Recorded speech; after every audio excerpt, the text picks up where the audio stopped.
We're going to have Commander Turner come up and share with us about sharing on board a ship. There's another venue.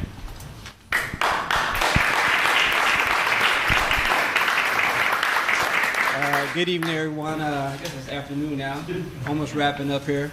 But a lot of points that are needed to be taken into consideration while on board a ship are kind of already touched. You know, whether you're in a factory setting or as Todd mentioned, or in a couple of places in office setting. But there are some things that are somewhat different when you start looking at inboard life. And I know we got a lot of Navy people here. You probably can validate this as well. But I think one of the first things that you need to take into consideration when you're teaching a study on a ship, or even planning to teach a study on a ship, and that is look at your own personal stuff in terms of being a testimony.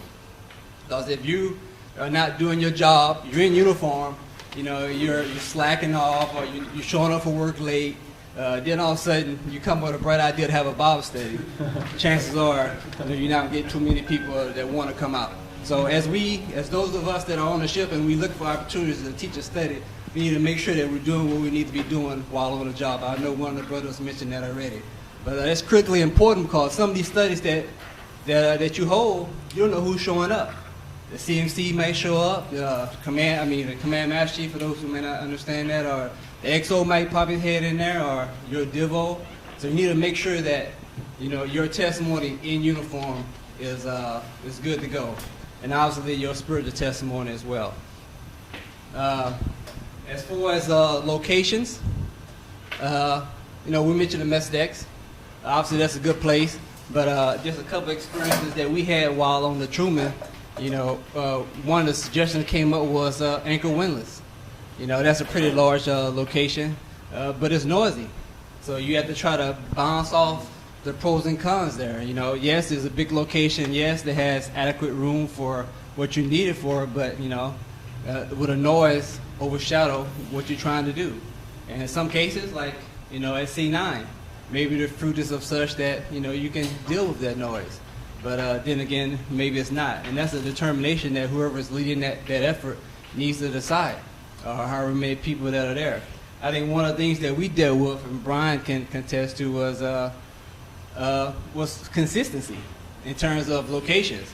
Because a lot of times, you got to get permission to be where you're at. And that's another thing I just want to bring up real quickly is, I think the days are gone where we can just claim a spot and just say, hey, I'm going to hold a study here. Again, it falls back to your testimony, and not just your personal testimony, but the testimony of the ministry that you're representing. So if you find a location that you think is ideal, go through the process of identifying who owns that space, and go through the rigor of the process of getting permission for that space. It's not hard, and it's definitely doable. I think that's one of the things that they will eventually appreciate in terms of your chain of command as they see that you're following that protocol. So, okay, Roger, we're looking for a space. We find it, but a lot of times you're competing with other efforts. There's a lot of people on the ship who is trying to find locations to put on different functions. So you got to kind of build in some type of flexibility there. But as much as possible, as the brother mentioned earlier, consistency is the key.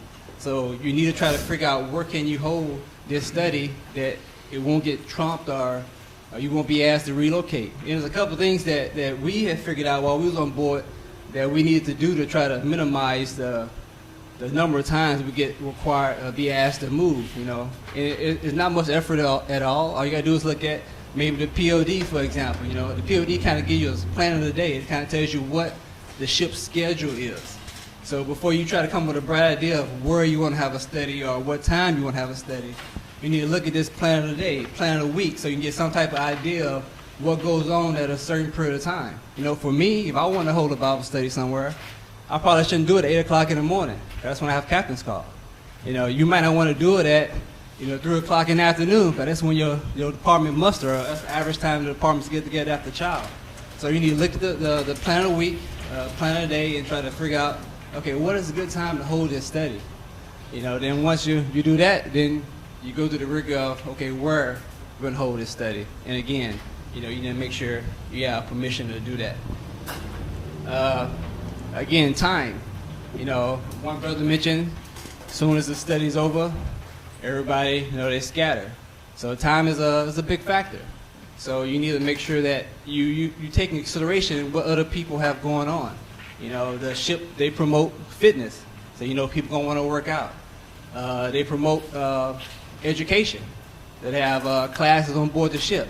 So there's a lot of things that people are competing with in terms of where to allocate their time. And as we, come up with when to have this study and how long this study needs to be, we need to also take that in consideration. Otherwise, you're going to be forcing them to make a decision. And if they're not really engrafted in, they're going to choose working out. They're going to choose going to class. So you need to make sure that, try as much as possible to make sure that your Bible study don't conflict with these other things that are really important for the sailor to do as well. And then you will be able to maximize your attendance. Looking at posting flyers, I know a lot of times we think of, hey, let's just create this flyer and post it all over the ship. Maybe that's not a good idea to do. Maybe in a barracks location, that's something that worked in the past. But on a ship, maybe that's not the proper setting. But hey, it might work out. But again, you gotta go through the proper channels. Enlisted, go talk to the CMC and say, hey, sir, mass chief, that's all I like to do. Go talk to the chaplain. If you got a space that you like to post something, typically they have a read board in that space. Figure out who owns it. Don't just throw a flyer up there. Figure out who owns that space and then get permission to see if that's okay to do. And they may say, yes, it's okay. Then there you go. That's what you do. In terms of going back to location, we mentioned anchor windlass. And every now and then, we would just blow the flight deck. And everybody knows the lifestyle on the carrier. Every 5 minutes or so, got this jet taking off. So we're like, okay, what other place to do it? So for a while there, we just like, okay, let's just walk around the ship. We got to find somewhere else. Like for the time being, that's what we had, so we made best do with it. But we realized that maybe it's not conducive to what we have going on. So some of the brothers mentioned the mess deck. Some of the brothers mentioned classrooms, the chapel, the library. And we wound up going to, I think, one of the classrooms. I think that might have been your idea, Brian. So that was an excellent place. We started going to the classrooms. But guess what? Everybody on the ship realized that was the best place to be. So there again, we started competing with other people wanting to do functions. And so it could be challenging, but we don't throw up our hands. We just continue to work within the environment that we're working in. But there are things that we can do to try to minimize, confusion and maximize participation. As far as during the study, this was mentioned also, we need to make sure that we establish a process. Obviously, if we're looking at a time frame, 30 minutes, 45 minutes or so, but within that time frame, we need to make sure that we take our time to greet everybody's there, everybody that show up. Just make a point to do that. That should be built into your routine to acknowledge everybody that walked through those doors. And if there's visitors, you need to key in on that. You need to make sure that the visitor know that he's welcome, and to let them know a little bit about what's going on. Even though you may have already covered some at the beginning of the study, and the visitor walk in, you need to take a little time out and make sure that individual is greeted and kind of bring them up to speed on why you're there and what you're doing. And definitely afterwards, I think one of the brothers mentioned follow-up. Carrier, 5,000 people. We spent a lot of time trying to track down people that showed up. That's kind of what we do. But to help that process out is to acquire as much information as you possibly can during that study, or definitely before that person leaves. So we can do just that. Follow up with them. Liberty ports. That's another thing. That's pretty unique to the Navy environment. You might have 100 people show up at your Bible study when you're steaming in the middle of nowhere, but as soon as you pull in Bahrain or one of these ports, people disappear. So what do you do about that? It's going to require a little coordination prior to the fact. You can't wait till the day of and try to, come up with some type of rally point. No, these are things that you have to be thinking about, as soon as you start teaching this study, as soon as that new person comes in this door, and the ship's schedule, like, man, we're going to pull in port in about a week. So I need to start working on trying to figure out what we're going to do. And I was pleased to see that, whenever I go out on Liberty, I saw a lot of the brothers, hanging out together. And that was awesome. Based on our relationship, it's kind of a little difficult to do between me and them, but it was awesome to see those guys hanging together. And whenever I walk up to them and I'd be like, hey, where's so-and-so? He'd be like, yeah, we couldn't find him. You know, and that just reinforces the fact that, hey, we gotta, you know, okay, what went wrong? You know, did a person just say, I got other things to do, or do we just not reach out to them? You know, and in this case, you know, they just said they had other things to do. But again, you know, do we go through that process? And we can't wait to the last minute.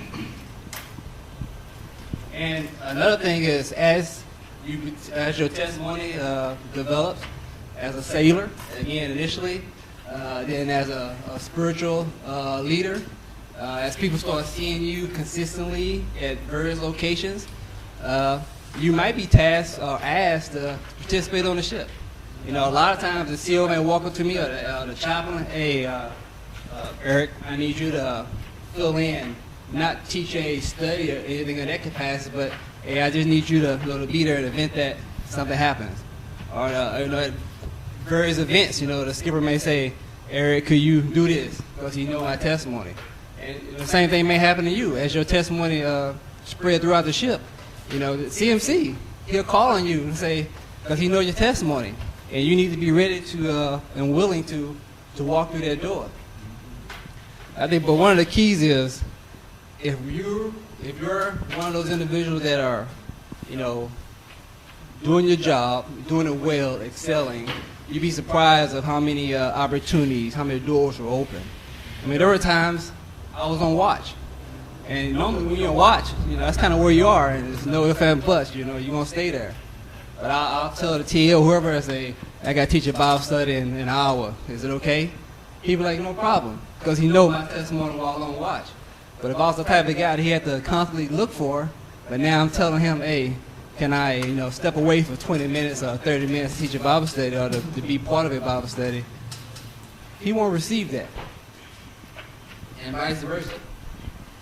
But there are some unique challenges. But in the big scheme of things, the testimony requirements, the follow-ups, the rigor in identifying a suitable location, it's pretty much the same across the board. And I think we all have our various nuances that we need to take into consideration.